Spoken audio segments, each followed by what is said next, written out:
Le lien étroit qui unit les êtres humains et les plantes remonte aux premières heures de l'apparition de l'homme sur la Terre. Les plantes sont indispensables à la vie et au bon développement des peuples de la Terre qui depuis toujours les utilisent comme source alimentaire, comme matériaux de fabrication ou encore pour leurs innombrables vertus médicinales ou toxiques. Les plantes sont nos ancêtres, nos maîtres, et nous autres curanderos ou chamans les considérons comme étant nos guides et nos enseignants. L'impact des plantes entéogènes sur l'évolution et le développement des êtres humains est un phénomène qui n'a pas encore été largement étudié. Il est prouvé que certains hommes utilisaient des entéogènes depuis au moins 10 000 ans avant Jésus-Christ, à des fins divinatoires et pour induire l'extase chamanique. En effet, certaines plantes ont le pouvoir d'ouvrir des portes, de déclencher l'ineffable et de nous transporter dans l'extase. C'est pourquoi les anciens Nahuas du Mexique nomment ces plantes la chair des dieux.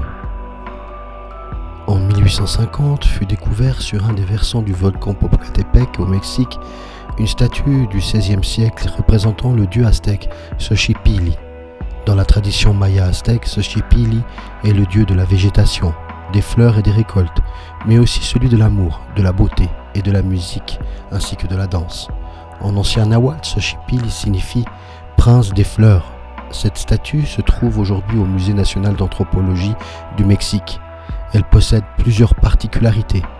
Elle semble porter un masque qui représente son extase divine.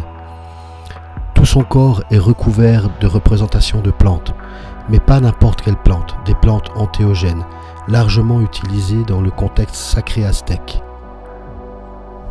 Ces plantes entéogènes, en tant qu'agent causal dans l'apparition de la spiritualité, ont éveillé l'être humain qui fut, étape par étape, confronté à toujours plus de révélations, d'informations sensorielles et de données nouvelles.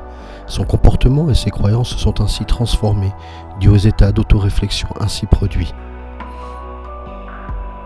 Pour le curandero ou chaman qui entreprend son cheminement sur la voie de l'extase, les dangers sont réels, ce n'est pas un jeu, et au terme de ce chemin, il ne sera plus jamais la même personne, transfiguré et transformé spirituellement par la plante et son enseignement. Un homme va au savoir comme il part pour la guerre, bien réveillé, avec de la peur, du respect et une assurance absolue. Un entéogène vous fera voir et comprendre des choses sur lesquelles aucun homme ne pourrait vous éclairer, accéder à une réalité plus profonde que celle des sens. Ne pas oublier que la révélation est une cassure entre deux mondes, tel le crépuscule. Voilà la porte de la perception.